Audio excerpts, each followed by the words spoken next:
Hello everyone, welcome to study tube. बढ़ते हैं आगे इस सीरीज में और देखते हैं इस सीरीज का सेट नंबर 21। ये सीरीज का सेट नंबर 21 है। इस सीरीज में भी आपके सामने आपके स्क्रीन पर 25 प्रश्न आएंगे बारी बारी से। तो हर एक प्रश्न पहले आप खुद से बनाएंगे और आखिरी में जाकर के कमेंट करेंगे कि 25 में से आपने कितने प्रश्न सही किए हैं, जैसा कि आप इस सीरीज में करते आ रहे हैं। और आखिरी में वीडियो अगर आपको अच्छा लगे तो वीडियो को लाइक ज़रूर करें। आप लोग लाइक्स नहीं देते वीडियो को, सो मैं आपसे यही कह रहा हूँ कि अगर आपको वीडियो अच्छा लगे तो वीडियो को कृपया करके लाइक कर दिया करें। इसका इम्पैक्ट जो है चैनल के परफॉर्मेंस पे पड़ता है, इसीलिए मैं आपको बोलता हूँ। तो बढ़ते हैं आगे इस वीडियो में और स्टार्ट करते हैं क्वेश्चन नंबर 1 से। मानक ताप और दाब यानी कि स्टैंडर्ड टेम्परेचर एंड प्रेशर पर 7.5 ग्राम गैस 5.6 लीटर आयतन लेती है। यह कौन सी गैस है? STP का मतलब क्या होता है? STP का फुल फॉर्म होता है स्टैंडर्ड टेम्परेचर एंड प्रेशर। और STP जब हम बोलते हैं तो टेम्परेचर हम लेते हैं 273.5 केल्विन और जो प्रेशर होता है ये होता है 1 ATM। 1 ATM भी ले सकते हो, 1 बार भी ले सकते हो। इतने टेम्परेचर पर, इतने प्रेशर पर 7.5 ग्राम गैस जो है इतना लीटर आयतन लेती है। तो इसमें से कौन सी वो गैस है? अब इनमें से कौन सी गैस है ये पता करने के लिए आपको पता करना पड़ेगा मोलर मास। मोलर मास ढूंढ करके लाओ आप और इन सब का बारी बारी से मोलर मास निकालो, जिसके साथ मैच कर गया वही हमारा आंसर हो जाएगा। तो ये सवाल है गैस के नियम से, जो मैंने आपको करवाया हुआ है केमिस्ट्री पार्ट 2 के अंदर। केमिस्ट्री पार्ट 2 के अंदर मैंने आपको गैस के नियम ये चैप्टर ये टॉपिक करवाया हुआ है। अगर आपने देखा होगा तो इस सवाल को आसानी से बना दोगे। और ये जो सवाल है ना, ये 2018 रेलवे ग्रुप डी का पूछा हुआ सवाल है। इस टाइप का ये इकलौता सवाल है। लगभग 3000 सवाल पूछे गए थे, 3000 से ज़्यादा ही पूछे गए थे रेलवे ग्रुप डी के अंदर 2018 के अंदर। उसमें से ये इकलौता सवाल है जो इस टाइप का पूछा गया था। दूसरा इस तरह का सवाल नहीं पूछा गया। और ये भी कब पूछा गया? आखिरी के शिफ्ट में जा करके, जब एग्ज़ाम ख़त्म होने को आया। इससे पहले बहुत सारे सवाल पूछे जा चुके थे, आसान सारे सवाल पूछ लिए गए थे, तो पूछने को ज़्यादा कुछ बचा नहीं था। तो आखिरी के शिफ्टों में जाकर के सिलेबस से बाहर जा कर के हार्ड सवाल सब आने लगे थे। तो ये जो सवाल है ये इकलौता सवाल है जो इस टाइप का पूछा गया था 2018 के अंदर। तो चलिए इसको बनाते हैं। आपने ये चीज़ पढ़ा होगा अगर आपने केमिस्ट्री पार्ट 2 के अंदर गैस का नियम अगर आपने देखा है तो, कि 1 मोल जो गैस है वो 22.4 लीटर आयतन घेरती है। मैंने वहाँ से कहा था कि 22.7 लीटर भी आंसर हो सकता है, 22.4 लीटर भी आंसर हो सकता है, डिपेंड करता है ऑप्शन के ऊपर। यहाँ आपको 22.4 लेना पड़ेगा। हमारे पास जो है साढ़े 5 लीटर नहीं है, 5.6 लीटर है। तो 22.4 लीटर ये आयतन लिया जाता है 1 मोल गैस के द्वारा। तो 1 लीटर लिया जाएगा 1/22.4 लीटर मोल द्वारा। तो हमारे पास 5.6 लीटर है। तो यहाँ पर कितना हो जाएगा? 1/22.4 और गुणे में 5.6। ये क्या है? हमारे पास मोल है। मोल बराबर आप जानते क्या हो? मोल बराबर आप जानते हो मास गिवन इन ग्राम बट्टे में मोलर मास। हमारे पास मोल है, हमारे पास मास है 7.5 ग्राम, तो यहाँ से मोलर मास आ जाएगा। तो मोलर मास ये बराबर हो जाएगा मास जो हमें ग्राम में दिया गया है और बट्टे में हम इस मोल से भाग लगा देंगे। तो ये हो जाएगा हमारा 22.4 ये ऊपर जाएगा और ये 5.6 नीचे रह जाएगा। जब इसको सॉल्व करेंगे तो ये आएगा 30 ग्राम। 30 ग्राम मोलर मास वाली वो गैस है जो इतना लीटर आयतन लेती है अगर हम इसका उतना मास लेते हैं। तो इसमें से देखो नाइट्रोजन है, ये नाइट्रोजन मोनोऑक्साइड है, तो ये हो जाएगा 14 और ऑक्सीजन का एटॉमिक मास 16। ये देखो 30 ग्राम मोलर मास नाइट्रोजन मोनोऑक्साइड का है। तो यही हमारा आंसर हो जाएगा। ये तीनों आंसर नहीं होगा। अब ये तो सवाल पूछा गया था 2018 में ग्रुप डी के अंदर। एग्जैक्ट इसी कॉन्सेप्ट पर आधारित ये सवाल है क्वेश्चन नंबर 2 जो पूछा गया था नीट के एग्जाम में 17 जुलाई को। ये सवाल ना पिछले सवाल से आसान है, यानी ग्रुप डी में जो पूछा गया था ये उससे आसान सवाल है। देखो कैसे, यहाँ पर बोला गया है कि 4.5 किलोग्राम पानी के अणुओं द्वारा लिया गया आयतन क्या होगा यदि अंतर आणविक बल गायब हो जाते हैं। अब जो आपने कॉन्सेप्ट देखा पिछला वाला वो था गैस के लिए, वो भी आदर्श गैस के लिए, आइडियल गैस के लिए। तो वो आदर्श गैस के लिए है। यहाँ पर हमें पानी दे दिया गया है लेकिन बनेगा वैसे ही, लेकिन ये गैस तो नहीं है। तो डायरेक्ट आपसे नहीं कहा गया है कि यहाँ पर गैस है, आपसे ये चीज़ कहा गया है कि if the intermolecular forces vanish away, अगर पानी के अणुओं के बीच आप इंटरमोलिकुलर फोर्स जो है वैनिश कर दो, यानी कि गायब कर दो, हटा दो, तो पानी द्रव अवस्था में नहीं रहेगा, वो गैस की अवस्था में कन्वर्ट हो जाएगा। तो आपसे कह दिया गया है कि भैया इंटरमोलिकुलर फोर्स जो है वो गायब कर दिया गया है। मतलब ये आपको समझ जाना है कि जो पानी है वो लिक्विड स्टेट में नहीं है, द्रव अवस्था में नहीं है, वो गैस की अवस्था में है। अब देखो हमारे पास क्या है, 4.5 किलोग्राम ये गैस है, गैसेस फॉर्म में पानी है। ये कितना आयतन लेगा, यही आपको बताना है एसटीपी पर। तो हम लोगों ने अभी पढ़ा कि एसटीपी पर अगर हम 1 मोल गैस लेते हैं तो इसके द्वारा आयतन लिया जाता है 22.4 लीटर। तो ठीक है ना, हम इसको मोल में कन्वर्ट कर लेते हैं। ये 4.5 किलोग्राम है, हम क्या करेंगे 1000 से मल्टीप्लाई करके इसको ग्राम में कन्वर्ट करेंगे। उसके बाद हम इसमें मोलर मास से भाग लगा देंगे। पानी का मोलर मास 18 ग्राम होता है। ये आ गया हमारे पास क्या, मोल। हमने कन्वर्ट कर लिया मोल में। अब हम क्या करेंगे, इसी में मल्टीप्लाई कर देंगे इस 22.4 से। तो अब हमारे पास ये आ चुका है लीटर, लेकिन आंसर हमें चाहिए मीटर क्यूब में। सारे के सारे मीटर क्यूब में दे रखे हैं। तो 1 लीटर बराबर होता है 10⁻³ मीटर क्यूब। तो हम क्या करेंगे 10⁻³ से मल्टीप्लाई कर देंगे। अब ये जो पूरा वैल्यू है ये है मीटर क्यूब में। इसको हम सॉल्व करेंगे तो आंसर हमारा आएगा 5.6 मीटर क्यूब। तो आंसर हमारा यहाँ पर बी हो जाएगा। तो ये सवाल पिछला वाला से आसान था, वो पूछा गया था ग्रुप डी में, ये पूछा गया था नीट के एग्जाम में। तो ये चीज़ आपको याद रखना है कि एसटीपी पर 1 मोल आइडियल गैस जो है इतना आयतन लेती है। और ये चीज़ जो है मैंने आपको करवाया हुआ है गैस के नियम, जो टॉपिक मैंने आपको करवाया हुआ है केमिस्ट्री पार्ट 2 के अंदर, वहाँ मैंने आपको ये सारे नियम करवाए हुए हैं। चार्ल्स के नियम, बॉयल का नियम, गै-लुसेक एवोगाद्रो का नियम, डाल्टन का आंशिक दाब नियम और ग्राम का गैस विसरण नियम, ये सारे मैंने आपको करवाए हुए हैं। निम्नलिखित में से कौन सा कार्य लार ग्रंथि के स्राव द्वारा नहीं किया जाता है? लार ग्रंथि का स्राव होता क्या है? लार ग्रंथि का स्राव लार होता है, यानी कि सलाइवा होता है। मतलब इनमें से कौन सा कार्य है जो सलाइवा के द्वारा नहीं किया जाता है, ये आपसे सवाल पूछ रहा है। तो लार ग्रंथि जो है वो संख्या में 6 होते हैं, लेकिन 3 टाइप्स के होते हैं। 2 होते हैं पैरोटिड ग्लैंड, 2 होते हैं सब मैंडिबुलर ग्लैंड और 2 होते हैं सब लिंगुअल ग्लैंड। सबसे बड़ी लार ग्रंथि है पैरोटिड ग्रंथि और सबसे छोटी लार ग्रंथि है सब लिंगुअल लार ग्रंथि। अब लार का काम जो है, एक काम तो है कि लुब्रिकेट करना, जो बकल कैविटी है, मुख गुहा है, उसको लुब्रिकेट करना। सोचो अगर बकल कैविटी में, मुख गुहा में अगर लार नहीं बनेगा तो चीज़ों को चबाने में, उसको निगलने में, फूड को मिक्स करने में कितना ज़्यादा प्रॉब्लम होगा। आप निगल नहीं पाओगे, चीज़ों को चबा नहीं पाओगे। तो लुब्रिकेट करना ये काम है, जो ओरल कैविटी है, मुख गुहा है, उसको लुब्रिकेट करना, स्नेहन प्रदान करना, ये काम है लार का। उसके बाद जो सलाइवा है, इसमें आप ये पढ़ते हो कि इसमें एंजाइम्स होते हैं। एक तो आप पढ़ते हो एमाइलेज, सलाइवरी एमाइलेज, जिसे टाइलिन भी कहा जाता है। इसका काम होता है स्टार्च को माल्टोज में तोड़ना। एक दूसरा एंजाइम भी आप पढ़ते हो लाइसोजाइम, इसका काम होता है बैक्टीरिया को किल करना, इसका काम होता है जीवाणुओं को नष्ट करना। तो यहाँ जो लिखा हुआ है मुख गुहा में जीवाणुओं की जनसंख्या का नियंत्रण, तो जनसंख्या का नियंत्रण कैसे किया जाएगा? बैक्टीरिया को मार गिरा करके। तो ये भी काम है। उसके बाद है डाइसेकेराइडों का पाचन और जटिल कार्बोहाइड्रेटों का पाचन। ये डाइसेकेराइड, मोनोसेकेराइड, पॉलीसेकेराइड आपने सुना होगा। ये मैंने आपको करवाया हुआ है एनिमल न्यूट्रिशन वाले चैप्टर में। Carbohydrate, protein, fat, vitamin, mineral, ये सारे करवाए हुए, आपको करवाए थे इस वाले चैप्टर में, एनसीईआरटी सीरीज के अंदर एनिमल न्यूट्रिशन वाले चैप्टर में। तो मोनोसेकेराइड, ओलिगोसेकेराइड का ही एक टाइप है डाइसेकेराइड, पॉलीसेकेराइड। तो यहाँ देखो डाइसेकेराइड के अंदर है सुक्रोज, माल्टोज, लैक्टोज, टहलोज, ये सारे हैं। स्टार्च क्या है?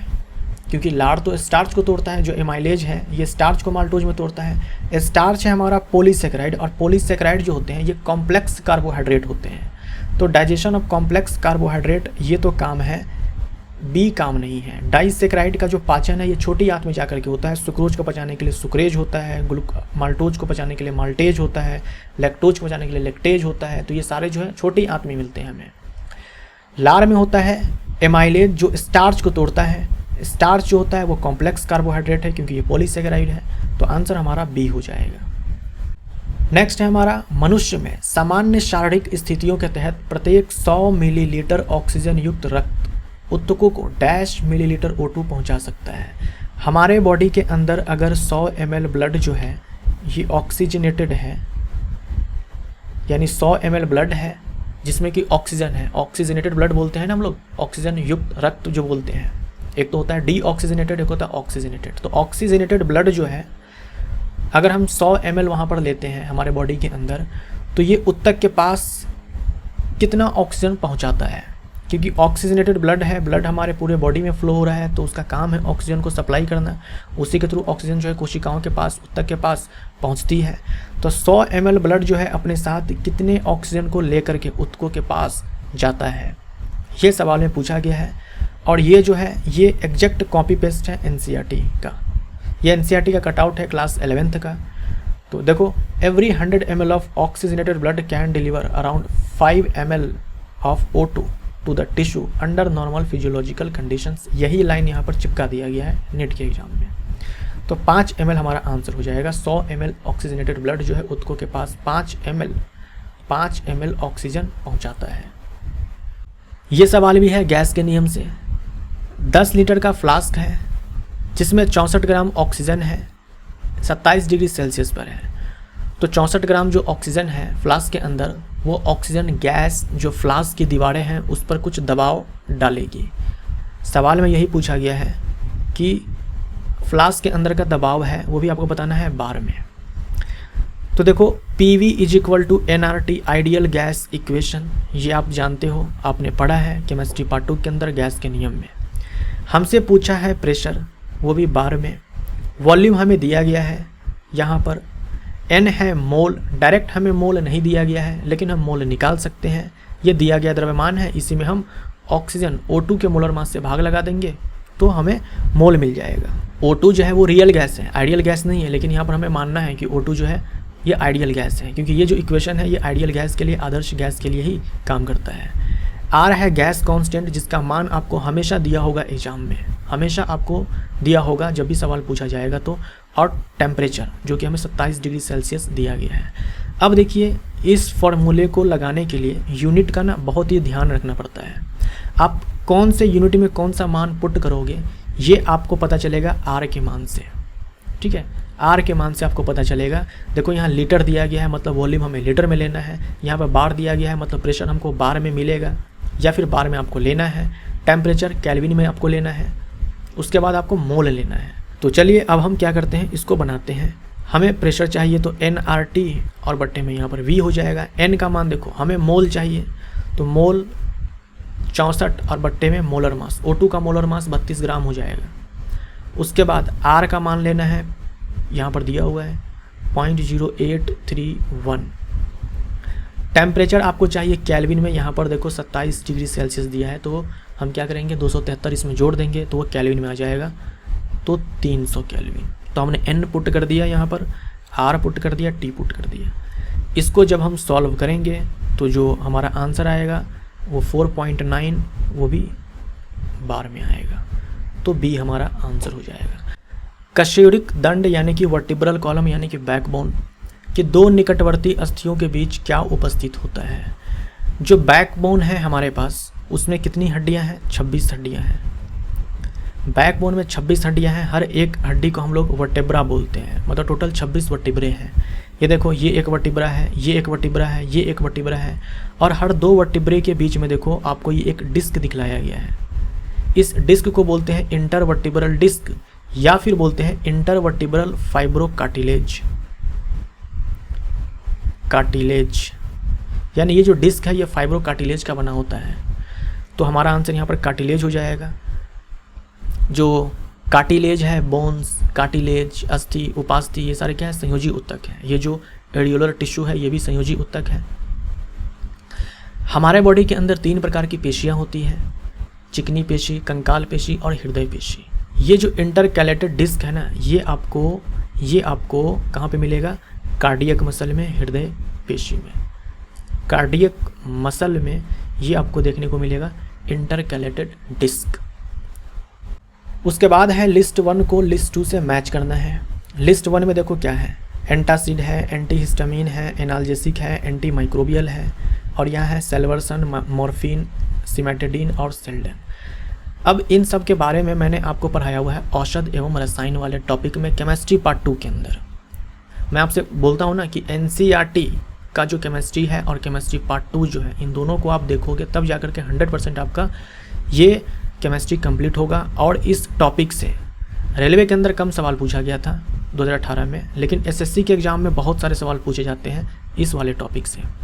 तो ये मिलेगा आपको केमिस्ट्री पार्ट 2 के अंदर। यहाँ देखिए एनाल्जेसिक लिखा हुआ है, मैंने आपसे चर्चा किया हुआ है, इसमें बताया हुआ है कि एनाल्जेसिक जो होते हैं वो 2 प्रकार के होते हैं।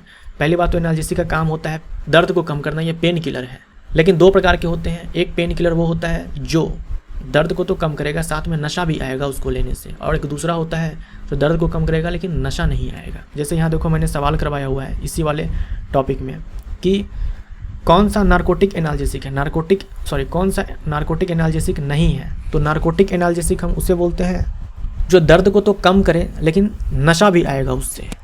तो पैरासीटामोल हमारा आंसर नहीं होगा, ये पेन किलर तो है लेकिन ये नॉन नारकोटिक है, इसको लेने से नशा नहीं आता है। बाकी मॉर्फिन है, हीरोइन है, कोडीन है, इन सब को लेने से नशा आएगा, दर्द कम होगा लेकिन नशा आएगा। तो यहाँ देखो एनाल्जेसिक है और यहाँ देखो मॉर्फिन है, तो सी के साथ 2 नंबर जाएगा, सी के साथ 2 जाएगा। तो यहाँ देखो 3, 4 हमारा आंसर नहीं होगा, सी के साथ यहाँ 2 है, सी के साथ 2 है, तो 1 और 2 में से कोई एक आंसर होगा। अब आगे देखते हैं एंटी हिस्टामिन देखते हैं। एंटी हिस्टामिन भी 2 प्रकार के होते हैं, एंटी एलर्जिक और एंटासिड। एंटी एलर्जिक और एंटासिड। तो यहाँ देखो मैंने सवाल करवाया हुआ 4 नंबर में कि प्रति हिस्टामिन अति अम्लता को कम करता है, इनमें से कौन है। तो ये सिमेटिडीन है, जेंटेक है और सेल्डेन है। ये तीनों ही जो है ये एंटी हिस्टामिन्स हैं, लेकिन ऊपर के जो 2 हैं वो एंटासिड है और नीचे वाला जो ये है सेल्डेन है वो एंटी एलर्जिक है। तो यहाँ देखो एंटासिड के साथ कौन जाएगा, सिमेटिडीन जाएगा या सेल्डेन जाएगा, सिमेटिडीन जाएगा। ये एंटी हिस्टामिन तो है लेकिन एंटासिड भी है। तो ए के साथ हम किसको भेजेंगे, ए के साथ भेजेंगे हम यहाँ पर 3 को। उसके बाद एंटी हिस्टामिन दिया हुआ यहाँ पर, तो इसके साथ हम सेल्डेन को भेज देंगे। देखिए ये जो सिमेटिडीन है ये भी एंटाहिस्टामिन है, लेकिन जब आपसे बोल दिया कि एंटासिड है, जब यहाँ पर आपको एंटासिड दिख रहा है तब हम सिमेटिडीन को एंटासिड के साथ भेजेंगे। तो बी के साथ कौन जाएगा, यहाँ पर बी के साथ जाएगा 4। तो अब तो आंसर आ ही जाएगा, बी के साथ 4 जाएगा और ए के साथ 3 जाएगा। तो 1 हमारा आंसर हो जाएगा, 1 हमारा आंसर हो जाएगा, 2 आंसर नहीं होगा।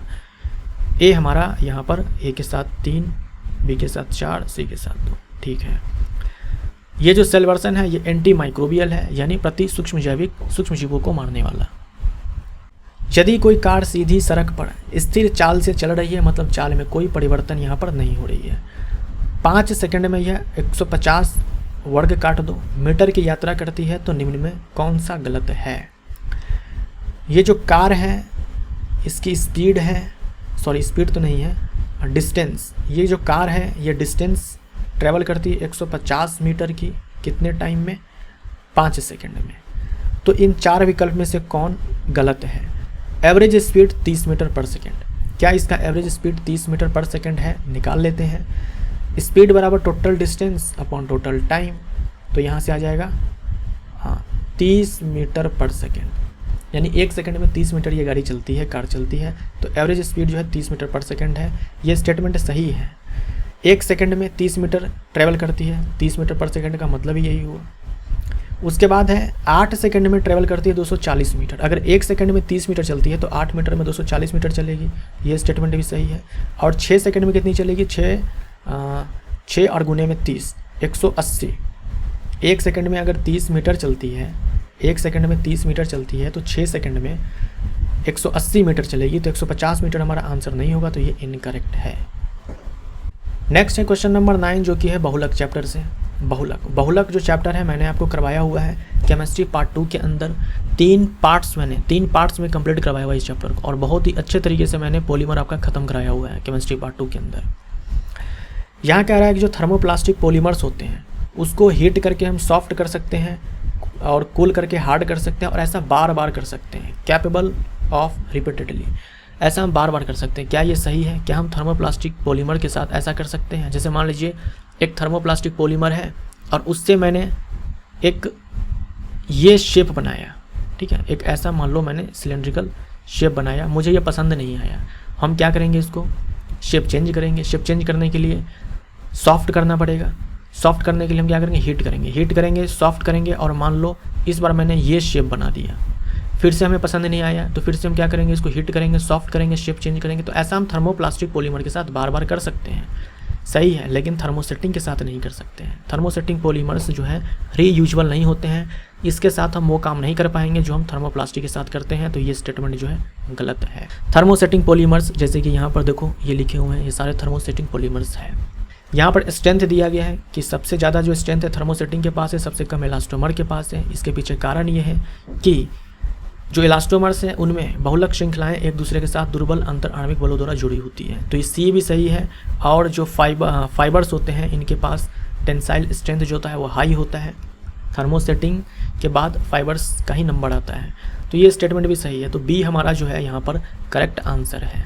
ये स्टेटमेंट रॉन्ग है बी वाला। उसके बाद ये जो सवाल है ये है इस वाले टॉपिक से, ऑक्सीजन समूह से। ये भी मैंने आपको केमिस्ट्री पार्ट 2 में करवाया हुआ है। जो हमारा ग्रुप नंबर 16 है, इनमें जो तत्व है वो है ऑक्सीजन, सल्फर, सिलेनियम, टेल्यूरियम, उसके बाद पोलोनियम भी है, लेकिन यहाँ पर पोलोनियम का हमें कोई काम नहीं है। अब हम क्या करेंगे, इन सब का हम हाइड्राइड बनाते हैं, यानी कि हाइड्रोजन से हम रिएक्शन करवाते हैं। तो यहाँ पर बनेगा H2O, यहाँ पर बनेगा H2S, यहाँ पर बनेगा H2SE, यहाँ पर बनेगा H2TE। अगर हम यहाँ पर ऊपर से नीचे आएंगे तो जो मॉलिक्यूलर मास है, जो मॉलिक्यूलर मास है या फिर बोल दो मोलर मास है, ये इंक्रीज होता है। और होता यहाँ पर ये है कि मोलर मास या मॉलिक्यूलर मास के बढ़ने से बॉइलिंग पॉइंट यानी कि क्वथनांक भी बढ़ता है। अब यहाँ पर देखो सवाल क्या कह रहा है, समूह 16 के तत्वों के हाइड्रेडो का क्वथनांक का बढ़ता क्रम निम्न है। ये ऑर्डर दिखलाया गया, क्या ये सही है?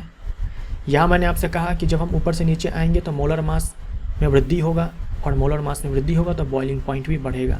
तो इस हिसाब से ये जो स्टेटमेंट है ये सही होना चाहिए। सबसे कम वाटर के पास सबसे ज़्यादा H2TE के पास, लेकिन ये गलत हो जाएगा।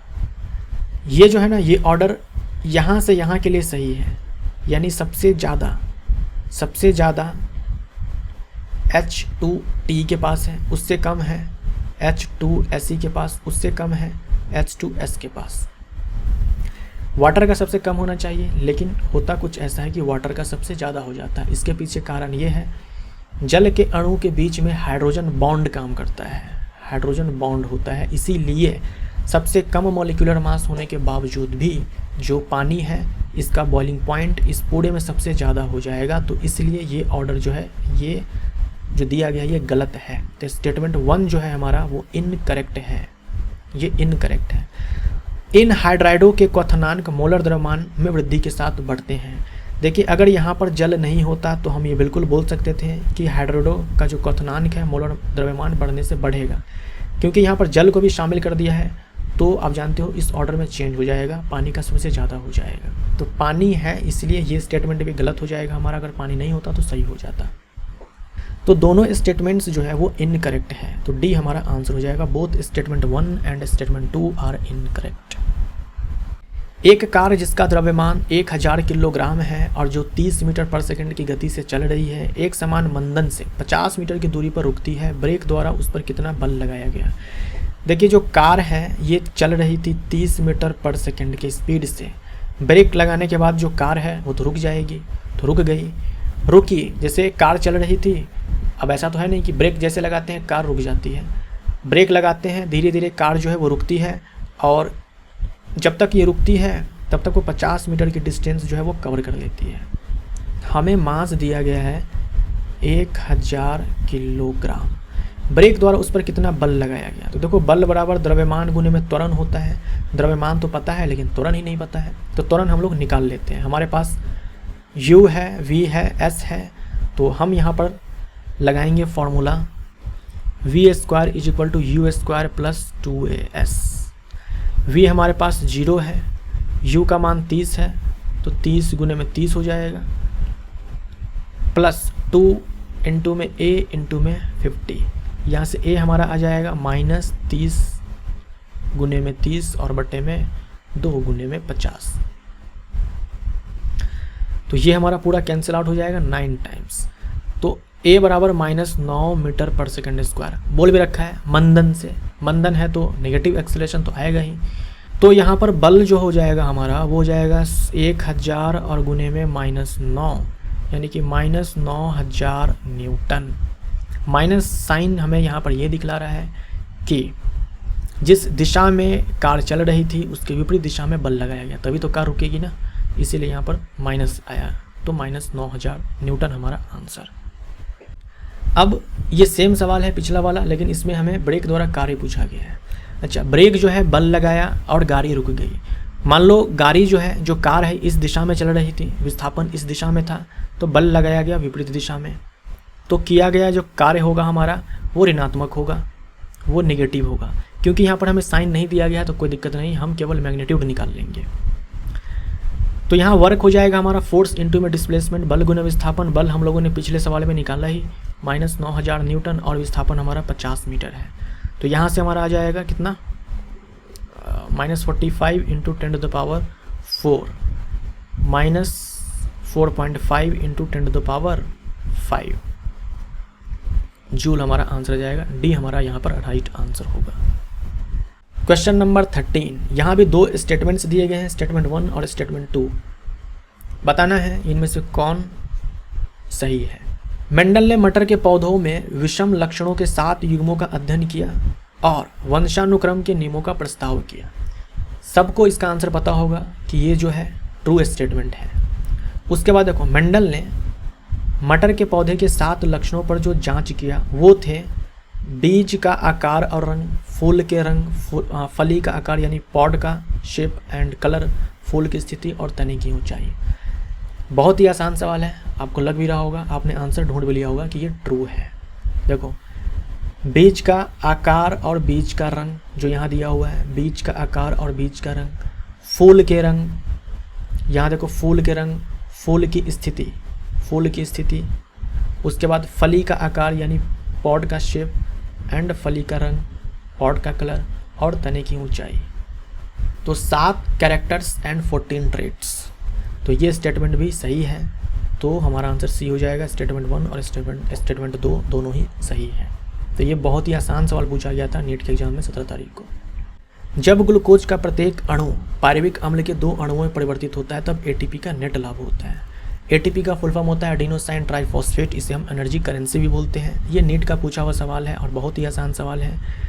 ग्लूकोज का एक अणु जब 2 पायरुविक एसिड में टूटता है तब 2 एटीपी का निर्माण होता है। इस प्रोसेस को हम लोग बोलते हैं ग्लाइकोलिसिस। इस प्रोसेस को हम लोग बोलते हैं ग्लाइकोलिसिस। ये कहाँ होता है? साइटोप्लाज्म में होता है। चाहे वो वायवीय श्वसन हो, चाहे वो अवायवीय श्वसन हो, यानी कि एरोबिक एनारोबिक कुछ भी हो, साइटोप्लाज्म के अंदर ग्लाइकोलिसिस होता है और इसके लिए ऑक्सीजन नहीं चाहिए होता है। तो आंसर हमारा 2 हो जाएगा। ये मैंने आपको कहाँ करवाया हुआ है? रेस्पिरेटरी सिस्टम चैप्टर में, एनसीईआरटी सीरीज के अंदर बायो के अंदर। यहाँ देखो मैंने आपको बताया हुआ है। वैसे ये चीज़ जो है ये मैंने आपको कई बार बताया हुआ है इस चैप्टर के अंदर। यहाँ देखो मैंने दिखलाया भी हुआ है कि ग्लाइकोलिसिस हुआ, कोशिका के अंदर 2 एटीपी का निर्माण हुआ और यहाँ देखो पायरुविक एसिड का निर्माण हुआ। ये सब मैं आपको इसलिए दिखाता हूँ क्योंकि मैंने आपसे कहा था ना कि जितना आपको मैं बता रहा हूँ एनसीईआरटी सीरीज के अंदर, जितना आपको बताया गया है इससे ज़्यादा आपको नहीं पढ़ना है। इससे ज़्यादा वो लोग पढ़ते हैं जिनको नीट की तैयारी करनी है, जिनको जेईई मेंस की तैयारी करनी है, वो सारे लोग पढ़ते हैं। तो ये चीज़ मैंने आपको बहुत पहले कहा था कि जितना आपको पढ़ाया जा रहा है उससे ज़्यादा आपको नहीं पढ़ना है। आपको पढ़ना है इतना, मैंने आपको पढ़ा दिया है इतना, ऑलरेडी मैंने आपको ज़्यादा पढ़ा दिया है। और जितना मैंने आपको कंटेंट दिया हुआ है इतना कंटेंट आपको नहीं दिया जाता है। आप चाहे पैसे खर्च कर लो, पेड कोर्स ले लो, आपको नहीं दिया जाएगा। कारण है इसके पीछे, मैंने ये जो पूरा एनसीईआरटी सीरीज़ करवाया है उसको करवाने में 2 साल लिए हैं। तो जो मैंने 2 साल लिया हुआ है तो उसका कुछ बेनिफिट तो मिलेगा। 2 साल मैंने लिया हुआ है तो इसके पीछे कारण है। एक एक लाइन से मैंने क्वेश्चन को फ्रेम किया हुआ है, एक एक लाइन से। 9th 10th 11th 12th सब मैंने आपको करवाया हुआ है। 9th 10th 100% एनसीईआरटी के एक एक लाइन से मैंने आपको करवा दिया हुआ है। 11th और 12th का केवल मैंने वो पोर्शन करवाया हुआ है जो आपके लिए इम्पॉर्टेंट है, क्योंकि 11th 12th में काफ़ी ज़्यादा हाई लेवल में पढ़ना है, काफ़ी डीप पढ़ना है, उतना ज़रूरत नहीं है। जितना आपको ज़रूरत है उतना मैंने आपको पढ़ाया हुआ है। तो ये 2 साल जो मैंने टाइम दिया हुआ है उसका फ़ायदा यही है कि जितना आपको कंटेंट दिया गया है एनसीईआरटी सीरीज के अंदर उतना कंटेंट आपको नहीं मिलेगा कहीं पर। चाहे आप पेड कोर्स ले लो, और जितना आपको पढ़ा दिया गया है उससे ज़्यादा आपको पढ़ना भी नहीं है। एक वस्तु x ऊंचाई से मुक्त रूप से गिर रही है, जब x/2 ऊंचाई पर होगी तो इसके पास होगी, यानी कि आधे ऊंचाई पर होगी। ये ज़मीन है, मान लो यहाँ पर एक वस्तु यहाँ पर थी, ये ऊंचाई है x, ये जो हाइट है ये मान लिया कि टोटल हाइट x है, और ये मान लो ये हाइट है x/2। जब वस्तु अपने मैक्सिमम हाइट पर होती है, तब v जो है ये 0 होता है। अगर v 0 है तो काइनेटिक एनर्जी 0, और जो पोटेंशियल एनर्जी स्थितिज ऊर्जा है वो मैक्सिमम होती है, और mgh के बराबर होती है। यहाँ जो h है वो x है, यानी कि mgx के बराबर। अब इस हाइट पर x/2 पर अगर आप बात करें तो यहाँ पर स्थितिज ऊर्जा mgh हम फार्मूला लगाएं तो mgx/2 हो जाएगा। मैकेनिकल एनर्जी बराबर ये होता है kinetic energy plus potential energy. Kinetic energy यहाँ पर 0 है, पोटेंशियल एनर्जी यहाँ पर मैक्सिमम है, mgx के बराबर है। आधे हाइट पर क्या हुआ कि जो स्थितिज ऊर्जा वो आधी हो गई, तो आधी स्थितिज ऊर्जा कहाँ गई? आधी स्थितिज ऊर्जा जो है ये बदल गई होगी गतिज ऊर्जा में। आप चाहो तो अलग से गतिज ऊर्जा निकाल करके देख सकते हो। जो गतिज ऊर्जा है ये बराबर हाफ mv² हम लिखते हैं।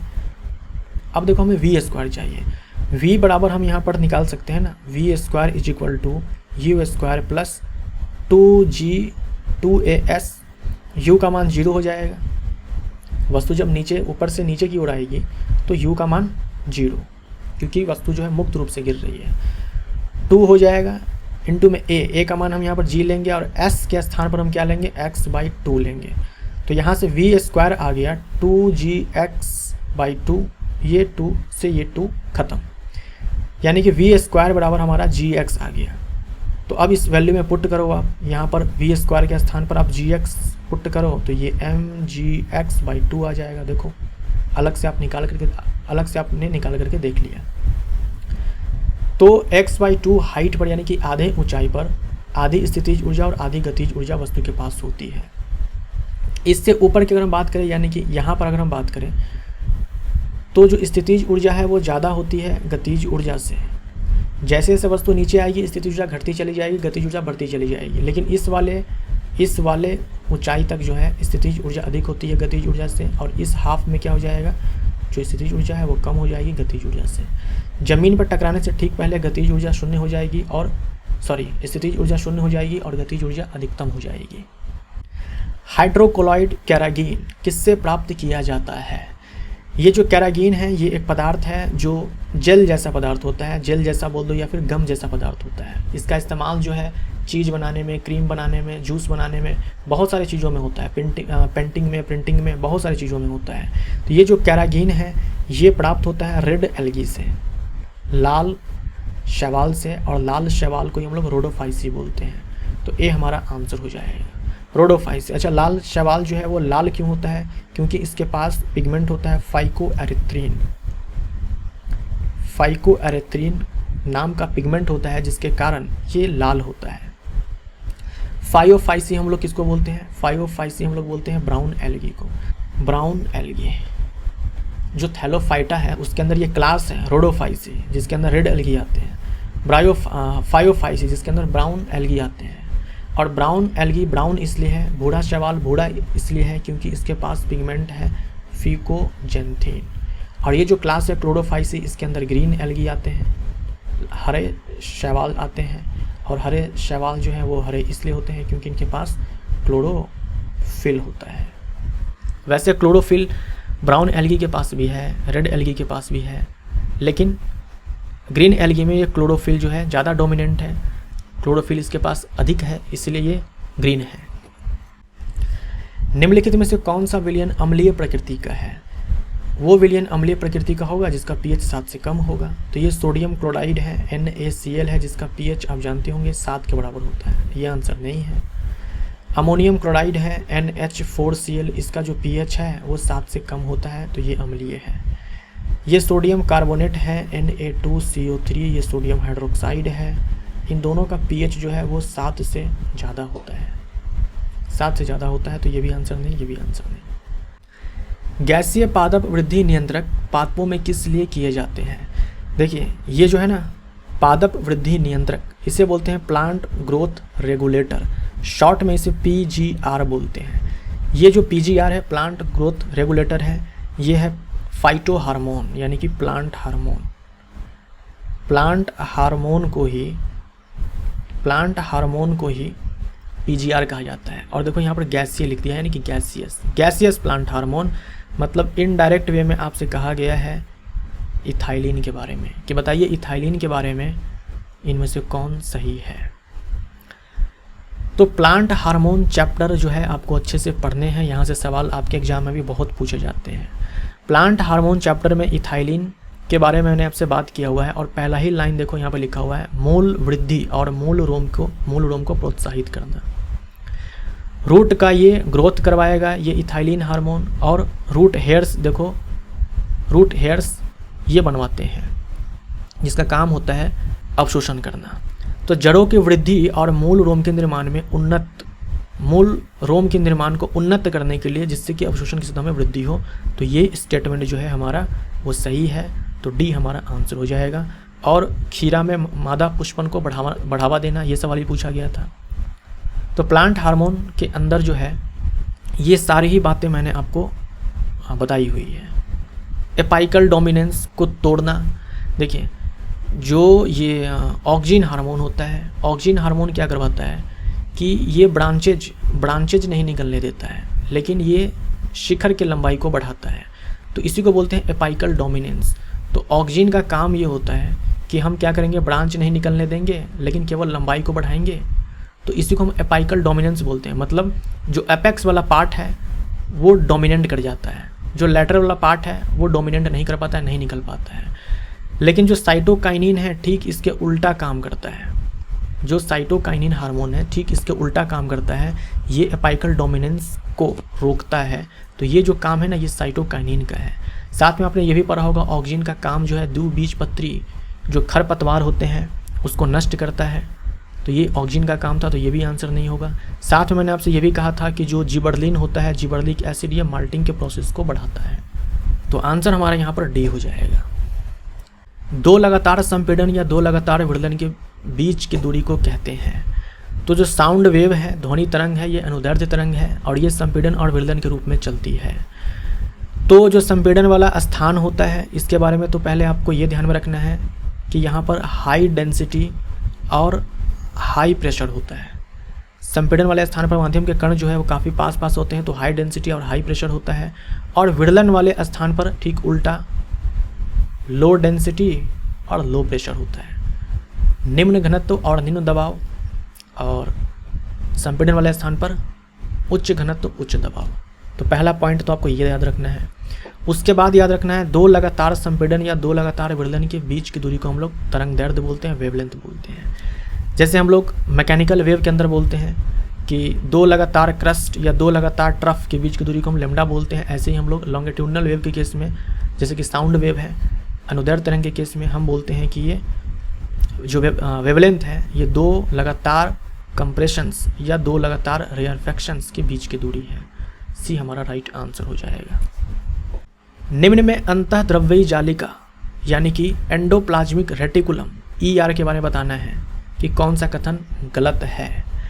एंडोप्लाज्मिक रेटिकुलम, ये जो एंडोप्लाज्मिक रेटिकुलम है ये दो प्रकार के होते हैं, स्मूथ एंडोप्लाज्मिक रेटिकुलम और रफ एंडोप्लाज्मिक रेटिकुलम।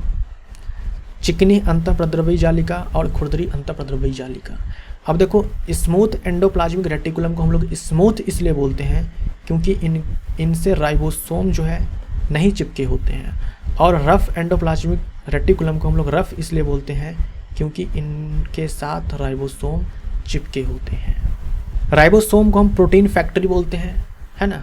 राइबोसोम को हम लोग प्रोटीन फैक्ट्री बोलते हैं, यानी कि प्रोटीन का निर्माण करना राइबोसोम का काम है। तो जिन कोशिकाओं का मुख्य रूप से काम होता है प्रोटीन का निर्माण करना, वहाँ रफ एंडोप्लाज्मिक रेटिकुलम ज़्यादा होता है क्योंकि इनके साथ राइबोसोम चिपके होते हैं। तो यहाँ देखो स्मूथ एंडोप्लाज्मिक रेटिकुलम में राइबोसोम नहीं होते हैं, ये स्टेटमेंट सही है, हमें गलत चूज करना है। रफ एंडोप्लाज्मिक रेटिकुलम में राइबोसोम चिपके होते हैं, तो ये स्टेटमेंट भी सही है। उसके बाद देखो स्मूथ एंडोप्लाज्मिक रेटिकुलम लिपिड संश्लेषण का स्थल है, ये आप ध्यान में रखिएगा। जो स्मूथ एंडोप्लाज्मिक रेटिकुलम है ये मेजर साइट है लिपिड सिंथेसिस के लिए, वसा के निर्माण का ये मुख्य स्थल है, ये आप ध्यान में रखिएगा, ये इंपॉर्टेंट फीचर है। प्रोकैरियोटिक में केवल रफ एंडोप्लाज्मिक रेटिकुलम उपस्थित होता है। किंगडम मोनेडा के अंदर मैंने आपसे कहा था, जब मैंने आपको बैक्टीरिया के बारे में पढ़ाया था, जब भी प्रोकैरियोटिक के बारे में पूछ देना तो आप सीधा बैक्टीरिया के संरचना को याद करो, क्योंकि बैक्टीरिया ही होते हैं जो प्रोकैरियोटिक होते हैं। तो प्रोकैरियोटिक सेल के पास या फिर बैक्टीरियल सेल के पास कोशिकांग के नाम पर केवल राइबोसोम होता है, दूसरा कोई कोशिकांग नहीं होता है। तो रफ एंडोप्लाज्मिक रेटिकुलम कहाँ से होगा? तो आंसर हमारा बी हो जाएगा, ये गलत है। फिर से हमें 2 स्टेटमेंट्स दिए गए हैं, स्टेटमेंट 1 और स्टेटमेंट 2, बताना है इनमें से कौन करेक्ट आंसर है। माइकोप्लाज्मा 1 माइक्रोन से कम आकार के फिल्टर से गुजर सकता है। माइकोप्लाज्मा कोशिका भित्ति वाला जीवाणु है। माइकोप्लाज्मा और साइनोबैक्टीरिया के ऊपर मैंने सेपरेट वीडियो करवाया हुआ है आपको एनसीईआरटी सीरीज के अंदर, साइनोबैक्टीरिया और माइकोप्लाज्मा। अगर आपने देखा होगा तो इस सवाल को बड़ी आसानी से बना दोगे। किंगडम मोनेडा के अंदर हम पढ़ते हैं साइनोबैक्टीरिया और माइकोप्लाज्मा के बारे में। जो बैक्टीरिया होते हैं इनके पास सेल वॉल होती है, कोशिका भित्ति होती है। जो माइकोप्लाज्मा है ये भी बैक्टीरिया ही है, लेकिन इनके पास सेल वॉल नहीं होती है। इसीलिए माइकोप्लाज्मा जो है अपने शेप को चेंज कर पाता है, क्योंकि इसके पास सेल वॉल ही नहीं है, कोशिका भित्ति ही नहीं है। जनरली जीवाणु के पास कोशिका भित्ति होती है, लेकिन माइकोप्लाज्मा जो कि एक जीवाणु है कोशिका भित्ति नहीं होती है, और ये अपनी आकृति को बदल सकता है क्योंकि कोशिका भित्ति नहीं होती है। तो माइकोप्लाज्मा और बैक्टीरिया विद सेल वॉल, ये स्टेटमेंट गलत हो जाएगा। माइकोप्लाज्मा के बारे में आप ये भी याद रखें कि ये ऑक्सीजन के प्रेजेंस में एब्सेंस में दोनों में ही जीवित रह सकते हैं, यानी बिना ऑक्सीजन के भी ये जीवित रह सकते हैं। माइकोप्लाज्मा को ही हम लोग PPLO बोलते हैं, प्लूरो निमोनिया लाइक ऑर्गेनिज्म बोलते हैं।